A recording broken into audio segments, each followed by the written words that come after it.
Hello friends, welcome back to our channel Mums Daily. ഇന്ന് ഞാൻ വന്നിരിക്കുന്നത് മുട്ടയും ഉരുളക്കിഴങ്ങും ഒക്കെ വെച്ചിട്ട് ഉണ്ടാക്കിയെടുക്കാൻ പറ്റുന്ന, അതും ബ്രെഡിൽ നമ്മളാണ് ഫില്ല് ചെയ്തെടുക്കാൻ പറ്റുന്ന ഒരു അടിപൊളി സ്നാക്ക് റെസിപ്പി ആയിട്ടാണ് വന്നിരിക്കുന്നത്. വളരെ ടേസ്റ്റിയാണ് ഉണ്ടാക്കാനായിട്ട്. നമുക്കിതിന് വേണ്ടി മസാല വഴറ്റോ വറക്കോ അങ്ങനെയൊന്നും വേണ്ട, പെട്ടെന്ന് തന്നെ തയ്യാറാക്കിയെടുക്കാനും പറ്റും. അപ്പോൾ നമുക്ക് നോക്കാം എങ്ങനെയാണ് ഇത് തയ്യാറാക്കിയെടുക്കുന്നതെന്ന്. അപ്പോൾ അതിനായിട്ട് ഒരു ബൗൾ എടുക്കുക. അതിനകത്തോട്ട് ഞാൻ 4 മീഡിയം സൈസ് ആയിട്ടുള്ളത്, അതിൽ 3 മീഡിയം, 1 ചെറുതുമാണ്, ഉരുളക്കിഴങ്ങ് പുഴുങ്ങിയതെടുത്തിട്ടുണ്ട്. ഇനി നമുക്കിതൊരു ബൗളിനകത്തോട്ട് ഇതുപോലെ ഒന്ന് ഗ്രേറ്റ് ചെയ്തെടുക്കാം. ഒന്നില്ലെങ്കിൽ നമുക്ക് കൈ വെച്ചിട്ട് അല്ലെങ്കിൽ ഒരു കൈ വെച്ചിട്ട് നന്നായിട്ടൊന്ന് കുഴച്ചെടുക്കണമെങ്കിൽ അങ്ങനെ ചെയ്യാം. പക്ഷെ അതിനേക്കാളും കുറച്ചും കൂടെ എളുപ്പവും ഒരുപോലെ നമുക്ക് ഗ്രേറ്റ് ചെയ്തെടുക്കാൻ പറ്റുന്നതും ഇതുപോലെ ഗ്രേറ്ററിലാണ് കേട്ടോ. അപ്പോൾ അതുകൊണ്ട് ഞാനതൊന്ന് ഈ 4 ഉരുളക്കിഴങ്ങും ഇതിലൊന്ന് ഗ്രേറ്റ് ചെയ്തെടുക്കുന്നുണ്ട്.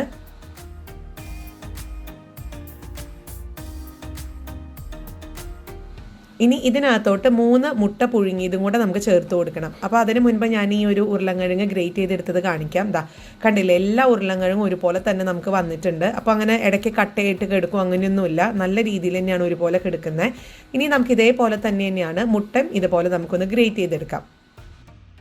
അങ്ങനെ മുട്ടയും ഇതുപോലെ ഗ്രേറ്റ് ചെയ്തെടുത്തിട്ടുണ്ട്. ഇനി ഇതിനകത്തോട്ട് കുറച്ച് കാര്യങ്ങൾ ചേർക്കാനുണ്ട്. അതിനായിട്ട് ആദ്യം ചേർക്കുന്നത് സവോളയാണ്. ഞാൻ 1/2 സവോള വളരെ ചെറുതായിട്ട് നുറുക്കി അരിഞ്ഞിട്ടുണ്ട്. പിന്നെ വേണ്ടുന്നത് പച്ചമുളക്, അത് നമ്മുടെ എരിവിനനുസരിച്ച് ചേർത്ത് കൊടുക്കാം. ഞാനിപ്പോൾ ഇവിടെ ഒരു പച്ചമുളകാണ്, അത്യാവശ്യം എരിവുള്ള ഒരു പച്ചമുളകാണ് ചേർത്ത് കൊടുത്തിട്ടുണ്ട്. പിന്നെ കുറച്ച് മല്ലിയിലയും ചെറുതായിട്ട് അരിഞ്ഞത്. ഈ മല്ലിയിലയുടെ ഫ്ലേവർ ഇഷ്ടമാണെങ്കിൽ മാത്രം ചേർത്താൽ മതി, അല്ലാത്തവർക്ക് വേണമെങ്കിൽ കറിവേപ്പിലയാണെങ്കിലും ചേർത്ത് കൊടുക്കാം. പിന്നെ നമുക്ക് ഇതിനകത്തോട്ട് കുറച്ച് പൊടികൾ ചേർക്കണം. ആദ്യം ഒരു 1/4 ടീസ്പൂൺ മഞ്ഞൾപ്പൊടി, പിന്നെ 1/2 ടീസ്പൂണാണ് ഞാനിവിടെ ആദ്യം എടുത്തിട്ടുള്ളത്. പക്ഷെ 1/2 ടീസ്പൂൺ മുഴുവൻ ഇട്ടിട്ടില്ല, ഒരു 1/4 ടീസ്പൂണേ മുളക് പൊടി ചേർത്തിട്ടുള്ളൂ. ഇത് കാശ്മീരി ചില്ലി പൗഡറാണ് ചേർത്ത് കൊടുത്തിരിക്കുന്നത്, അതാകുമ്പോൾ അത്യാവശ്യം ഒരു നിറമൊക്കെ കിട്ടും. പിന്നെ നമുക്ക് ഇതിനകത്തോട്ട് ഉപ്പും ചേർത്ത് കൊടുക്കാം. ഇനി നമുക്കിതെല്ലാം കൂടെ ചേർത്തിട്ട് നന്നായിട്ട് തന്നെ ഒന്ന് കുഴച്ചെടുക്കണം. ഇനി അതല്ല, നിങ്ങൾക്ക് ഇതിനകത്ത് ഗരം മസാലയുടെ ടേസ്റ്റ് ഇഷ്ടമാണെങ്കിൽ അത് ചേർത്ത് കൊടുക്കാം. ഇനി അതല്ല, ചാട്ട് മസാല ഉണ്ടെന്നുണ്ടെങ്കിൽ ചാട്ട് മസാല ചേർത്ത് കൊടുക്കാം. അപ്പോൾ അതൊക്കെ നമ്മുടെ ഓരോരുത്തരുടെ ഇഷ്ടത്തിനനുസരിച്ച് ചേർക്കുക. ഞാൻ പക്ഷേ ഇന്നിവിടെ വളരെ എരിവൊക്കെ കുറച്ചൊരു ലൈറ്റ് ആയിട്ടുള്ള ഒരു ഫില്ലിംഗ് ആയിട്ടാണ് എടുക്കുന്നത്. അപ്പോൾ ഞാൻ നന്നായിട്ട് കുഴച്ചെടുത്തത് ഈ രീതിക്ക് എടുത്ത് വന്നിട്ടുണ്ട്. ഇനി നിങ്ങൾക്ക് ഇതിനകത്തോട്ട് ഞാനിവിടെ കുഞ്ഞുങ്ങൾക്ക് ഇഷ്ടമുള്ള ഒരു സ്നാക്കാക്കി എടുക്കാൻ വേണ്ടിയിട്ട് മയണൈസാണ് ചേർത്ത് കൊടുക്കുന്നത്. അപ്പോൾ ഇതിനകത്തോട്ട് ഏകദേശം 1 ടേബിൾ സ്പൂൺ മയണൈസ് ചേർത്തിട്ടുണ്ട്. ഇനി നിങ്ങൾക്ക് ഇച്ചിരി സ്പൈസി മയണൈസ് ചേർക്കണമെന്നുണ്ടെങ്കിൽ അങ്ങനെ ചേർക്കാം. അതല്ല, കുറച്ച് ടൊമാറ്റോ സോസോ അല്ലെങ്കിൽ കെച്ചപ്പോ ചേർക്കണമെന്നുണ്ടെങ്കിൽ അങ്ങനെയാവാം. അപ്പോൾ അതൊക്കെ നിങ്ങളുടെ ഫ്ലേവറിനനുസരിച്ച് മാറ്റങ്ങൾ വരുത്താം. ഇനി ഈ ഒരു മയണൈസും കൂടെ ചേർത്തിട്ട് ഇതേപോലെ ഒന്ന് മിക്സ് ചെയ്തെടുക്കുന്നുണ്ട്. അങ്ങനെ നമ്മുടെ ഫില്ലിംഗ് ഇവിടെ റെഡി ആയിട്ടുണ്ട്. ഇതപ്പോൾ ഇവിടെ ഇരിക്കട്ടെ. ഇനി നമുക്കിത് ബ്രെഡിൽ കുറച്ച് കാര്യങ്ങളൊക്കെ ചെയ്യാനുണ്ട്. അപ്പോൾ അതിനായിട്ട് ആദ്യം ഞാൻ 2 സ്ലൈസ് ബ്രെഡ് എടുത്തിട്ടുണ്ട്. അപ്പോൾ ഇത് നിങ്ങൾക്ക് ഇഷ്ടമുള്ള ഒരു കട്ടർ വെച്ചിട്ട് ഇതൊന്ന് ഷേപ്പ് ചെയ്തെടുക്കാം. ഞാനിപ്പോൾ ഇവിടെ ഇതുപോലത്തെ അത്യാവശ്യം ഒരു ബ്രെഡിൽ നിന്ന് നമുക്ക് 2-3 വട്ടം കിട്ടുന്ന രീതിയിലുള്ള ഒരു വലിപ്പമുള്ളൊരു വീതിയുള്ള ഒരു കട്ടറാണ് എടുത്തിരിക്കുന്നത്. അപ്പോൾ നിങ്ങൾക്ക് കട്ടർ ഇല്ലാന്നുണ്ടെങ്കിൽ വിഷമിക്കൊന്നും വേണ്ട. നമ്മുടെ വീട്ടിലുള്ള ഏതെങ്കിലും നല്ലൊരു മൂടികയൊക്കെ ഉണ്ടെങ്കിൽ, ചെറിയൊരു രീതിയിലുള്ള മൂടിക ഉണ്ടെങ്കിൽ നമുക്ക് മുറിച്ചെടുക്കാം. അപ്പോൾ ഞാൻ ഈ ഒരു രീതിക്ക് ഇതുപോലെ കട്ട് ചെയ്തെടുത്തിട്ടുണ്ട്. അപ്പോൾ ഒരു ബ്രെഡിൽ നിന്ന് കുറച്ചും കൂടെ ചെറുതായിരുന്നെങ്കിൽ നമുക്കൊരു ബ്രെഡിൽ നിന്ന് 4 എണ്ണൊക്കെ നമുക്ക് ഇതുപോലെ വട്ടത്തിൽ എടുക്കാൻ പറ്റും. പക്ഷേ ഞാൻ എടുത്തിരിക്കുന്ന കട്ടറിൽ 3 എണ്ണയ്ക്ക് നമുക്ക് മാക്സിമം എടുക്കാൻ പറ്റത്തുള്ളൂ. പിന്നെ അതുമല്ല, ഇതിൻ്റെ സൈഡിൽ കുറച്ച് ഷേപ്പ് വ്യത്യാസം കാണാൻ പറ്റുന്നുണ്ട്. അത് കട്ടറിൻ്റെ ഒരു ഗുണമാണ്. നമുക്ക് 2 സൈഡിലും കട്ടർ ഒന്ന് ഷേപ്പ് ആയിട്ടുള്ളതും ഒന്ന് പ്ലെയിൻ ആയിട്ടുള്ളതാണ്. അപ്പോൾ കുറച്ചൊരു ഫ്ലവറി ആയിട്ടുള്ളൊരു ഷേപ്പിലാണ് ഞാൻ മുറിച്ചെടുക്കുന്നത്. അപ്പോൾ 3 എണ്ണം കിട്ടിയിട്ടുണ്ട്. ഈ ഒരു രീതിക്ക് ചെറിയൊരു ഷേപ്പൊക്കെ വന്നിട്ടുണ്ട്. മാത്രമല്ല, നമുക്ക് ഈ ബാക്കി വന്നിട്ടുള്ള ആ ഒരു ബ്രെഡിൻ്റെ സ്ലൈസുകളൊന്നും കളയരുത്. അത് ബ്രെഡ് ക്രംസ് അത് മിക്സിയിലൊന്ന് അടിച്ചെടുത്തിട്ട് ഒന്ന് ഡ്രൈ റോസ്റ്റ് ചെയ്ത് കഴിഞ്ഞാൽ നല്ലൊരു അടിപൊളി ബ്രെഡ് ക്രംസ് ആക്കിയിട്ട് ഞാൻ ഈ ഒരു സ്നാക്കിന് തന്നെ യൂസ് ചെയ്യുന്നുണ്ട്. അങ്ങനെ ഞാൻ കുറച്ച് ഒക്കെ ഇതേപോലെ ഒന്ന് ഈ ഒരു ഷേപ്പിലൊക്കെ മുറിച്ചെടുത്തിട്ടുണ്ട്. ഇനി നമുക്ക് ഇതിനകത്തോട്ട് നമ്മുടെ ഫില്ലിങ് നിറച്ച് കൊടുക്കുകയാണ് ചെയ്യുന്നത്. ഇനി ഇത് ഒട്ടിക്കാൻ വേണ്ടിയിട്ട് ഇത് നമ്മൾ 2 ബ്രെഡിൻ്റെ ഇടയ്ക്ക് സാൻഡ്വിച്ച് പോലെയാണ് വെച്ച് കൊടുക്കുന്നത് ഈ ഒരു ഫില്ലിങ്. അപ്പം ഇത് ഒട്ടിക്കാൻ ഇതിന് വേണ്ടി ഒരു മാവ് ഉണ്ടാക്കുകയോ അങ്ങനെ ഒന്നും വേണ്ട. നമുക്ക് ഈ ഒരു മയണൈസ് ചേർത്തത് കൊണ്ട് മിക്സിനകത്ത് അത്യാവശ്യം നല്ല രീതിയിൽ അത് ഒട്ടാനൊക്കെ ഹെൽപ്പ് ചെയ്യുന്നുണ്ട്. അപ്പം ഞാൻ ആദ്യം ഈ ഒരു രീതിക്കൊന്ന് നിങ്ങൾക്ക് എത്രത്തോളം വേണം എന്നനുസരിച്ചിട്ടുള്ളത് ഫില്ല് ചെയ്യുക. ഇത് കുറച്ചും കൂടി കൂടെ എടുത്തെന്നാലും കുഴപ്പമൊന്നുമില്ല കേട്ടോ. കുറച്ച് ക്വാണ്ടിറ്റിയും കൂടെ കൂടുതൽ ഫില്ലിംഗ് ആയിട്ട് വെക്കാം. ബ്രെഡ് കുറച്ചിങ്ങനെ പൊന്തിയിരിക്കുന്നതേ ഉള്ളൂ, പക്ഷെ അതങ്ങനെ വിട്ട് പോകത്തൊന്നുമില്ല. ജസ്റ്റ് ഒന്ന് പ്രസ് ചെയ്ത് കൊടുക്കുകയും ചെയ്യാം. അപ്പം ഞാനത് ഫില്ല് ചെയ്തിട്ടുണ്ട്. ഇനി മറ്റൊരു ഇതേപോലെ നമ്മൾ മുറിച്ചെടുത്ത ബ്രെഡ് ഒന്ന് വെക്കുക. എന്നിട്ട് ഇതേപോലെ സൈഡൊക്കെ ഒന്ന് ജസ്റ്റ് ഒന്ന് ഒട്ടിച്ചാൽ മാത്രം മതി. അങ്ങനെ ഇത് പോകത്തൊന്നുമില്ല വറുക്കുന്ന സമയത്ത്. അപ്പം ഞാൻ ഇതേപോലെ നല്ലൊരു ഷേപ്പ് ആക്കി എടുത്തിട്ടുണ്ട്. ഇനി നമുക്ക് ബാക്കിയുള്ളതും ഈ ഒരു ബ്രെഡുകളും ഞാൻ കുറച്ചും കൂടെ ബ്രെഡ് കൂടുതൽ എടുത്തു കേട്ടോ. ഞാൻ ആദ്യം 2 കാണിച്ചെങ്കിലും പിന്നീട് കൂടുതൽ എടുത്തിട്ടാണ് ആ ഒരു ഫില്ലിംഗ് മുഴുവൻ ഇതുപോലെ ഒന്ന് ബ്രെഡിനകത്തൊക്കെ വെച്ചിട്ട് വരുന്നത്.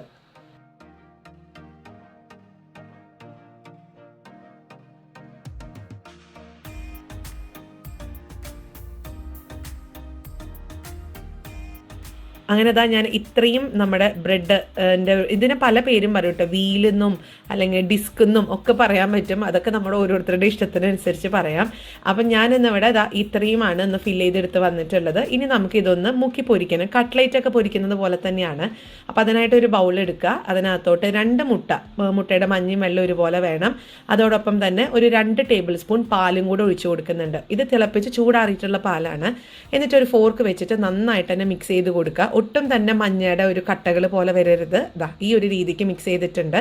ഒപ്പം നമ്മുടെ ബ്രെഡ് ക്രംസ് ഇവിടെ റെഡിയാണ്. ഇത് നമ്മൾ നേരത്തെ മുറിച്ച് മാറ്റിയിട്ടുണ്ടായിരുന്ന ബ്രെഡിൽ നിന്ന് ഞാൻ മിക്സിയിൽ അടിച്ചൊന്ന് ഡ്രൈ റോസ്റ്റ് ചെയ്തിട്ടുള്ള ബ്രെഡ് ക്രംസ് ആണ്.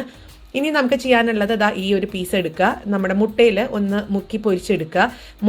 പൊരിക്കല്ല, മുക്കിയെടുക്കുക. എന്നിട്ട് അത് ബ്രെഡ് ക്രംസിലൊന്ന് റോൾ ചെയ്തെടുക്കുക. ഇത്രയാണ്. നമ്മൾ കട്ട്ലേറ്റ് ഒക്കെ ഉണ്ടാക്കുന്നത് പോലെ തന്നെയാണ്.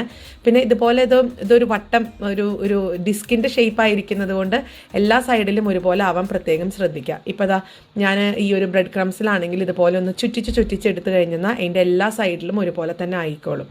ഇനി ഇത് വറുത്തെടുക്കുക എന്നുള്ളൊരു കാര്യമാണ്.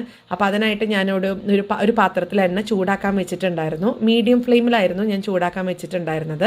ഇതെല്ലാം വറുത്തെടുക്കുന്നതും മീഡിയം ഫ്ലെയിമിൽ തന്നെയാണ്. അപ്പോൾ നമ്മുടെ എണ്ണയൊക്കെ നന്നായിട്ട് ചൂടായി വന്നിട്ടുണ്ട്. മീഡിയം ഫ്ലെയിമിലായിരുന്നു. ഇനി നമുക്ക് ഇതിനകത്തോട്ടിട്ട് ഒന്ന് വറുത്തെടുക്കാം.